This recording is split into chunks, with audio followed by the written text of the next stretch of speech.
கட்டண அறிவிப்பால் வாகன ஓட்டிகள் அதிர்ச்சியடைந்திருக்கிறார்கள். புதுவை, விழுப்புரம், நாகை 4 வழிச்சாலை சுங்க கட்டணம் அறிவிக்கப்பட்டிருக்கிறது. விவரங்களோடு செய்தியாளர் மகாராஜ பாண்டே இணைகிறார். மகாராஜ பாண்டே, இந்த சுங்க கட்டண நிலவரம் என்ன? பொதுமக்கள் தரப்புல என்ன சொல்றாங்க? கண்டிப்பாக விழுப்புரம், புதுச்சேரி, கடலூர் வழியாக நாகப்பட்டினம் செல்ல, அதாவது 194 கிலோமீட்டர் 4 வழி சாலையை தேசிய நெடுஞ்சாலை அமைத்து வருகிறது. இந்த பணிகள் இறுதி கட்டத்தை அடைந்துள்ளது. புதுச்சேரி, விழுப்புரம் இடையே 29 கிலோமீட்டர் 4 வழி சாலையில் அமைக்கப்பட்டுள்ளது. இந்த சாலையை பயன்படுத்த ஓர் கட்டணம் வரும் ஜனவரி 3ஆம் தேதி முதல் வசூலிக்கப்படும் என்ற இந்திய தேசிய நெடுஞ்சாலை ஆணையத்தின் புதுவை திட்ட அமலாக்க பிரிவு இயக்குனர் அறிவித்துள்ளார்.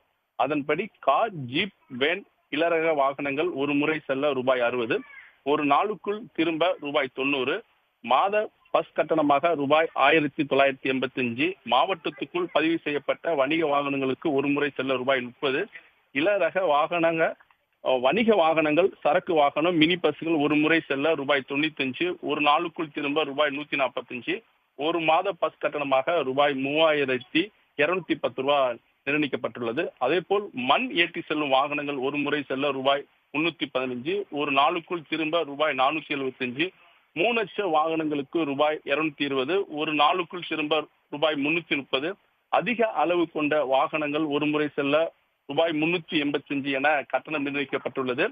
இந்த சாலை பணிகள் தொடங்கும் போது 60 கிலோமீட்டருக்கு சுங்கச்சாலை அமைக்கப்படாது என விவசாயிகளிடம் தெரிவிக்கப்பட்டது.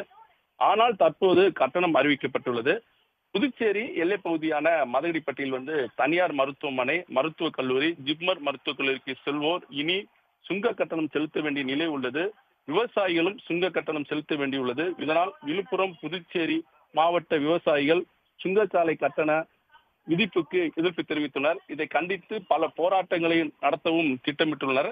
சுங்க கட்டண அறிவிப்புக்கு வாகன ஓட்டிகளும் கடும் அதிருப்தியை தெரிவித்து அவர்களும் போராட்டத்தில் பங்கேற்க ஒரு திட்டமிட்டிருக்காங்க.